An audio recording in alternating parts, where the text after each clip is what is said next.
네, 안녕하세요. 시편 23 편입니다. 네, 오늘은 출애굽기 5번째 시간, 그리고 주제는 북한에 내릴 10 가지 재앙의 의미라는 이 내용을 가지고 함께 나누는 시간 되도록 하겠습니다. 네, 지난 시간에 저희가 이제 북한을 향한 하나님의 약속 이 부분에서 같이 함께 얘기를 했었는데요. 이 출애굽기의 이제 다음 부분은 그 하나님이 이제 모세를 애굽 보낸 이후에 이제 애굽 왕 앞에 서게 됩니다. 그리고 이제 하나님께서 그 명령하신 대로 그 애굽의 왕에게 그 하나님의 경고를 그 보내죠. 말을 하고 또 거기서 또 여러 가지 기적도 행하고 합니다. 인제 옆에 이제 아론 형이 있어서 그 모세를 도와주기도 하죠. 인제 그러면서 인제 그 하나님께서 말씀하신 대로 이 바로 왕이 아주 마음이 강팍해져서 이스라엘 백성이 애굽을 떠나는 것을 허락하지 않습니다. 그래서 그 인제 하나님께서 10 가지 재앙을 이집트 애굽에 내리게 되죠. 그래서 그 사실 10 가지 재앙이라고 하는 거는 애굽에 있는 그 사람들이 섬기는 신입니다. 신들이에요. 그래서 인제 그 여러 가지 그 재앙들 처음에 뭐 그 처음 나타난 재앙들은 인제 뭐 나일강을 피로 변하게 하기도 하고 뭐 개구리가 나타나게 하기도 하고 그다음에 이제 벌레 아주 작은 그다음에 파리 뭐 가축 뭐 종기 이제 이것도 사람 몸에 나는 그런 악성 종기가 있는데 뭐 이런 거 보면 별난 신도 다 있죠. 우박도 내리고 메뚜기도 있고 그다음에 인제 태양신이라고 해서 인제 태양을 가리는 그 어둠의 재앙, 흑암의 재앙을 내리기도 합니다. 그리고 인제 마지막에 인제 그 장자의 죽음 인제 요 부분이 인제 그 오늘 나누게 될 주요 핵심적인 부분입니다. 왜냐하면 인제 장자를 죽이기 전에 앞서서 하나님이 인제 마지막 경고를 하시는데 어쨌든 그 바로 왕은 계속 자기의 말을 번복하죠. 재앙이 될 때는 가라고 했다가 그다음에 좀 있어서 또 있다 보면 또 마음을 바꿔서 못 가게 만들고 이것이 계속 반복이 됩니다. 반복이 되다가 인제 마지막 장자를 죽이는 이 재앙이 내리는데 이게 궁금하시죠? 왜 이 장자의 죽음은 무슨 신을 섬기는 거지? 무엇을 의미하는 거지? 이런 거를 생각해 보면 이 장자의 죽음에서 말하고자 하는 거는 당시 애굽이 섬겼던 죽음과 부활의 신이 있습니다. 그 신에 대한 재앙인 거죠. 그리고 왜 또 질문이 있다면 이집트 애굽 사람들에게 '왜 이런 재앙을 내리실까?' 예, 물론 인제 여러분이 알다시피 뭐 그 모세가 애굽을 떠나는 걸 허락하지 않기 때문에 이런 재앙이 내리는데 그것은 사실 여기서는 또 영적인 의미가 또 다른 의미가 있죠. 뭐냐면은 제일 중요한 건 애굽 사람들이 그 신을 섬긴다라는 거는 그 신의 말을 듣고 있고 또 그 신에 따라서 이 사람들이 행동을 취하는 거예요. 예. 신을 섬긴다라는 건 굉장히 중요한 의미입니다. 그 사람들의 삶이 이 신에 묶여 있는 거죠. 그래서 이 신인데 근데 이 신은 어떤 문제가 있냐면은 실제 존재하지 않는 그리고 또 실제 그 권력이 있는 파워가 있는 그리고 그 어떤 것을 뭔가를 할 수 있는 그런 신적인 존재가 아니라 다만 한 사람들이 애국 사람들이 그걸 신격화하는 거죠. 신으로 만드는 거죠. 근데 하나님은 진짜 참된 신이시잖아요. 그래서 그것을 하나님이 누구이신지를 보여주는 것이고 그 신들이 사실은 가짜이다라는 거를 드러내시는 사건이라고 보시면 될 것 같아요. 이걸 북한에 인제 적용을 해 보면 사실 그 북한 같은 경우는 김일성, 뭐 김정일 그다음에 김정은으로 이어지는 이 3 대가 세습되어서 오면서 신격화되는 거죠. 그리고 마지막 재앙에서 장자의 죽음은 또 어떤 의미가 있냐면은 사실 애굽 사람들은 이 바로 바로 왕을 신으로 숭배해 왔던 사람들이에요. 그러기 때문에 그 신이 바로 왕이 신이 아니라는 거를 보여주는 거죠. 근데 북한도 마찬가지입니다. 북한도 뭐 온갖 기적 같은 일들을 김일성이나 김정일 뭐 이런 세습을 거치면서 자자손손 여튼간 신격화 작업을 계속 해 왔습니다. 그래서 그 북한 사람들이 절대로 다른 마음을 품지 않도록 거기에 완전히 종속되게 만들었죠. 그것이 바로 문제의 핵심입니다. 이 땅에 살면서 하나님이 아닌 신을 섬기면 안 된다라는 거를 보여주는 거죠. 그리고 이것은 성경의 핵심 중에 핵심이기도 합니다. 왜냐하면 십계명에도 분명히 아버지 하나님 이외에는 그 어떠한 신도 섬기지 못하게끔 되어 있기 때문인 거죠. 그러니까 하나님이 이 우주 전체를 통틀어서 우주를 만드신 유일하신 신이라는 거가 굉장히 중요한 거죠.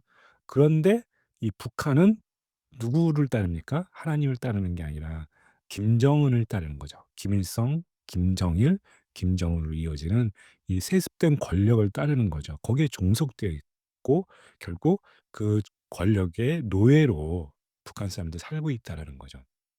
그래서 오늘 저희가 이 말씀을 함께 나누는 이 진정한 의미는 '북한도 애굽과 다르지 않다.'라는 점입니다.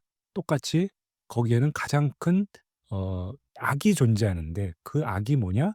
바로 하나님을 거스르는 하나님을 부정하는 이 신격화되어 있는 통치자가 있다는 거죠.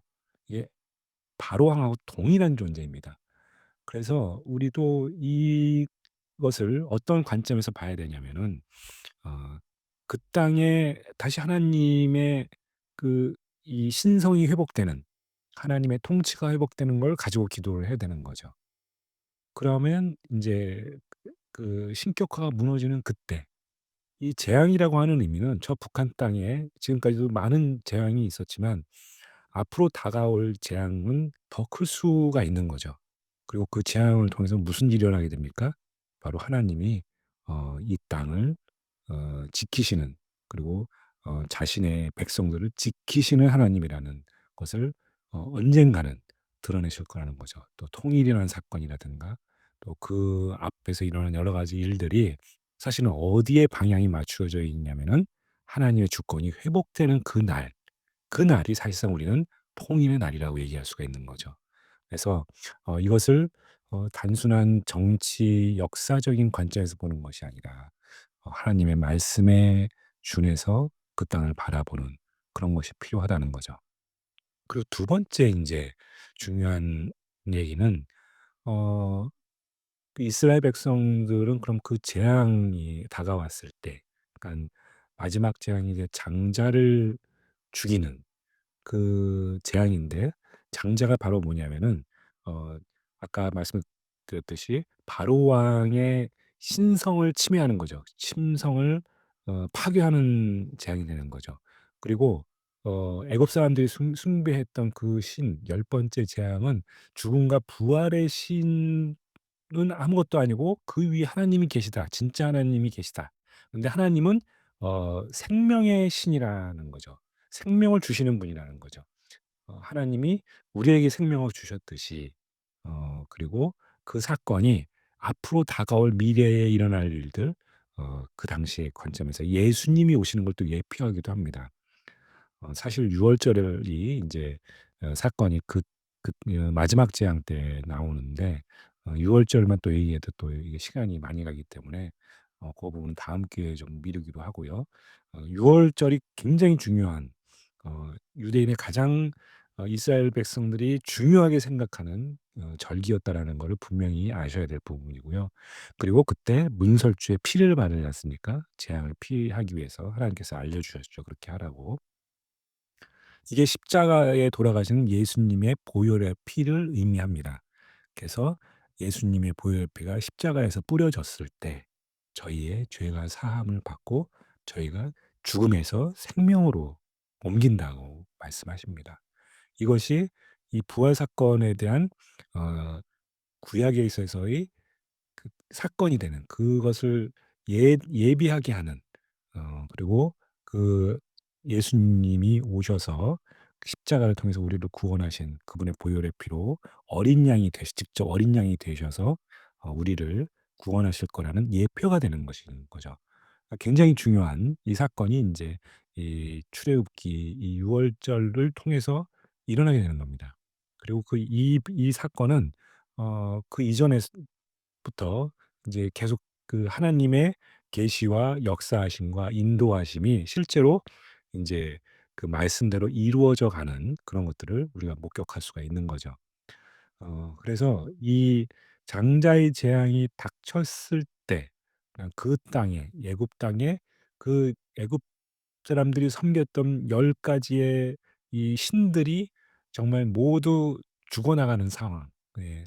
이제 '신의 신적인 능력이 없다.'라는 것이 입증되는 그 순간 그때 하나님이 그걸 분명하게 얘기하시는 거죠. 그게 바로 사실은 어 그 애굽의 신들로부터 벗어나는 어떤 정치적으로는 애굽 땅을 벗어나는 거고 또 바로 왕의 권력을 벗어나는 거지만 실질적인 의미는 더 이상 애굽의 신에 종속되지 않은 유대 백성을 하나님의 이 권력 하나님의 통치 아래로 부르심을 이 성취되는 사건이라고 볼 수가 있는 거죠. 물론 그 이후에 인제 홍해를 건너는 사건이 있지만은 인제 다음 시간에는 이 홍해 사건에 대해서 얘기를 하겠지만 이 유월절을 통해서 인제 죽음을 피해가는 죽음의 이 하나님의 그 재앙을 피해가는 이스라엘 백성들을 보면서 분명하게 이게 구분이 되는 거죠. 하나님의 백성과 그리고 애굽 사람들이 섬기는 그 신들의 종속된 백성이 구분이 되어지는 겁니다. 네. 그날 밤을 통해서 재앙이 내리는 그 사건을 통해서 그래서 결국은 인제 이스라엘 백성들이 그 애굽을 떠나게 되는 그런 중요한 사건으로 마무리가 되는데 오늘 핵심적인 거는 바로 북한에도 동일한 역사가 있기를 우리는 이 말씀을 가지고 기도하는 여러분과 저가 되면 좋겠습니다. 네 함께 기도하시겠습니다. 하나님 아버지 오늘 애굽에 임한 10 가지 재앙에 대해서 함께 나누었습니다. 오늘 이 시간을 통해서 저 북한 땅에 있는 김정은의 통치가 무너져 내리고 그 저 땅 가운데 있는 아버지 하나님의 백성들이 아버지 하나님께 예배드리는 주님의 백성들이 구원받는 시간이 속히 오기를 기도합니다. 예수님의 이름으로 기도하였습니다. 아멘.